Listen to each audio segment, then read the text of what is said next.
Let me pretend that I'm at the beach.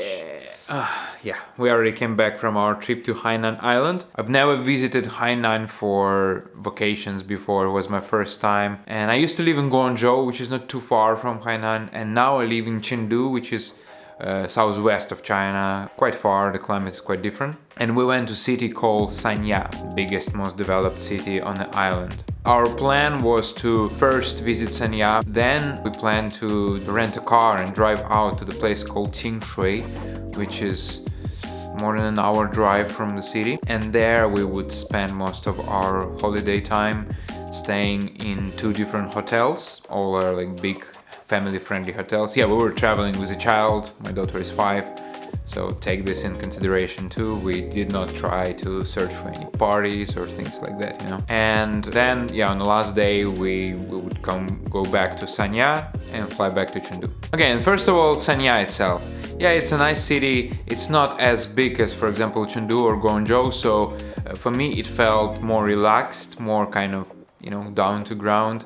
But at the same time, it reminded me a lot about Guangzhou, because the infrastructure looks very similar, the climate is somehow similar. I think in Guangzhou it's a bit colder in winter. Yeah, we went there in the beginning of January 2025, and we went there before Chinese national holidays, because in China people celebrate Chinese New Year and it's usually somewhere in the end of January. And this is the worst time, never travel during Chinese holidays because all the touristy places, they are busy, overpriced, overbooked and everything. And so we went before holidays. The prices are pretty good for both tickets and hotels. And yeah, we went to Sanya, biggest city there. It felt quite pricey, to be honest.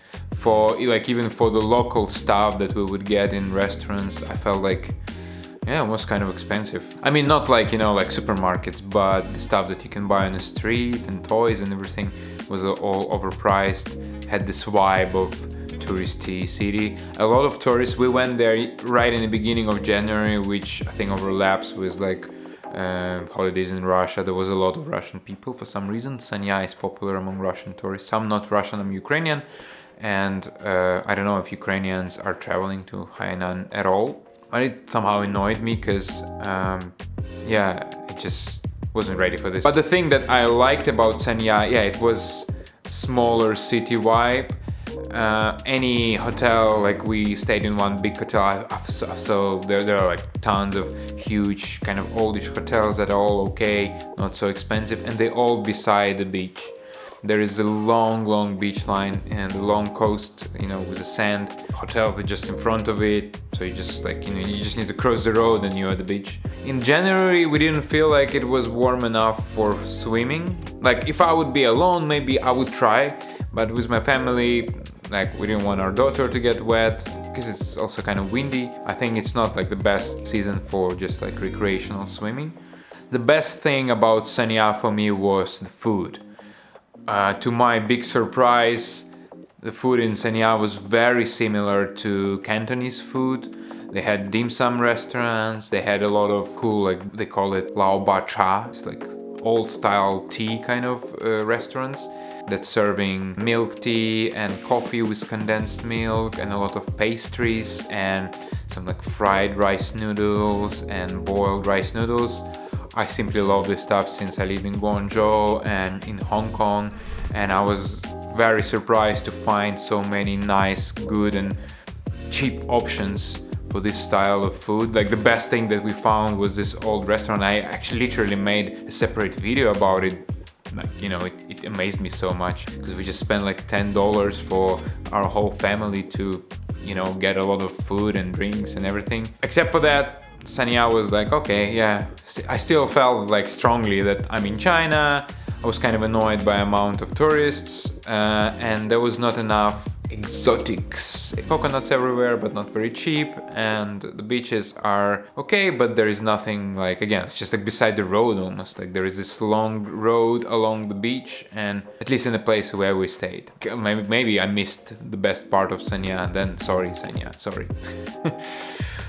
But so yeah, as soon as we could, like basically like next day we rented the car and we left to a place called Tingshui, which is more than an hour drive along the coastline to the east of the island. and things slightly changed. It felt more remote, even though like the road was still pretty good. Could still see like fancy compounds here and there, you know. There was no like islands vibes, you know, something that I remember from Philippines or from Indonesia, from Bali. But yeah, nice hotels, good service, especially if you got car, it's easy to find anything you need. But the Tingshui, yeah, felt more remote, and first we stayed in a hotel called Aloha Hotel, which was kind of like older, good, big hotel, also beside the beach. The main difference with the first one was that, yeah, it was bigger, and even like washing machine and kitchen. The cool thing about that hotel was that they had pretty big playground, and they had a bunch of like free access tickets, like one-time ticket, because yeah, I think we booked from Sea Trip and there was like a package. And also we had like free, they call it afternoon tea, but actually it was a proper lunch with like burger and sandwiches and some snacks and drinks. Yeah, it was good enough, to be honest. The hotel was okay. But my wife found another hotel in Tingshui, which we moved to next day. That was Hayat, something with R, sorry, I can't remember. And it's very new, it looks kind of like a sandcastle, also very big, and it's in a more kind of remote area. Yeah, so driving was convenient. You probably can get taxi to get there. And that place was kind of cool because very new hotel, everything is clean and fresh. The area of the hotel is pretty good. They also had some playgrounds, their own small beach. But the coolest thing about their location is that the hotel is kind of attached, it's just next to the amusement park, which has a name, I forgot, it was like Hainan Paradise something. And it was not like as good as Disneyland. It was not that good that you need to travel to Tingshui just to play there. But it was pretty good for playground just next to your hotel. And the coolest thing is that we got package from Sea Trip, so our hotel had this free pass to the amusement park included, and we paid like 650 for the hotel. That was pretty good deal. So we actually even decided to stay in that hotel one more night, and we went to the amusement park twice because my daughter liked it. It's big enough. They had very nice burger place, which was quite surprising. I ate there twice. It's just like beside the entrance from the hotel, like the back door entrance for people who live in the hotel. And the first building is this American style kind of pier restaurant. They had really good burgers. The only mistake that we did, we booked the hotel without breakfast. We thought it's gonna be easy to find something nice to eat around it, but actually no, there is nothing around the hotel.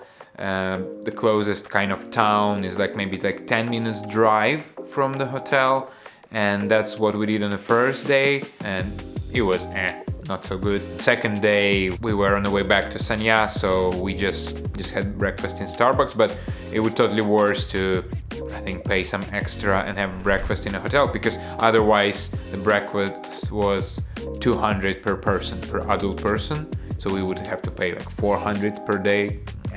Yeah, one cool thing about Tingshui, so because we stayed there one more day, we actually got a free time to try this thing that hotel was offering. It's like going to the shore with like, you know, shallow waters and go around picking up seafood and like shells and starfish and things like that. Eventually my wife found it cheaper, and not from the hotel but from like some local guys. It was 280 in total, I think. So we went by our car to the closest, like fisherman village, yeah, basically. And yeah, the guy took us by the boat to this remote place, some tools to pick stuff up, and then we could pick up wherever we want and take it back. And we got some seafood that we actually then took to a local restaurant. Those guys, they helped us to find a proper restaurant, and the restaurant for just a small extra fee cooked for us what we found there. It was a nice addition to our experience. On the way back, the airport was very busy. I feel like, yeah, it's overcrowded, at least at the time when we were there. I think they're building a second or even third terminal now, and yeah, they need it. We rented the car from Sea Trip as well, and so we had to go into the parking, and there was a big traffic jam. We didn't expect that, to be honest, because also we needed to add petrol before returning the car. So is it worth it to go to Hainan to travel? If you live in China, especially in the south of China, I think contrast. The contrast might be not big enough, so it would be questionable because the food is very similar. I even feel like probably there are a lot of travelers from Guangdong and Hong Kong, because some restaurants, they were not like Hainan style at all. They were purely Cantonese. If you're traveling from like north part of China, that's good. Yeah, especially in winter, it's very warm. It was not hot enough to like go to the beach every day and just swim all the time, but it was still pretty warm to wear a t-shirt in the daytime and like light jacket in the evening. In Tingshui as well, it was very windy, so we wore more clothes in Tingshui. And if you're traveling from abroad, and especially if you haven't been in China before, yeah, probably it's worth it. Just don't expect anything like Asia crazy. China is quite organized, it's developing, and so places that were wild are not wild anymore because they are, you know, disrupted by development, and places that were developing are developed now, and none of that is very attractive in my opinion. Like, I think it's all quite convenient, okay, but nothing very attractive, nothing, you know, sexy about it. Just very normal. There is a risk of feeling too normal in Sanya. One thing about Hainan, it's a big island. I only been to Sanya and Tingshui. There is another big city called Haikou. I've heard that it's kind of more interesting than Sanya. It's cheaper and more authentic, and I wish we could go there, but it's like more than 2 or 3 hours drive from Haikou to Sanya. We felt like it's not gonna enhance our experience with a child. You can also take a train, I think it's also about 2 hours or something. I wish there will be an opportunity to go to Haikou next time and see what the difference is. Yeah, I hope this video was helpful, was useful for you. If you have any questions about traveling to China, please let me know. Yeah, I don't live in Hainan, on Hainan Island. I live in Chengdu, in a city, the capital of Sichuan province. I often travel to mountains. I know a lot about this region. If you have any questions, definitely contact me. I'll help you. Maybe I can even take you around. I have a car and everything. But if you have any questions about Sanya as well, yeah, feel free to ask me. I'll try to help and share my experience with you. Yeah, thank you for your attention. It was Alex Tchaikovsky. Until next time, goodbye.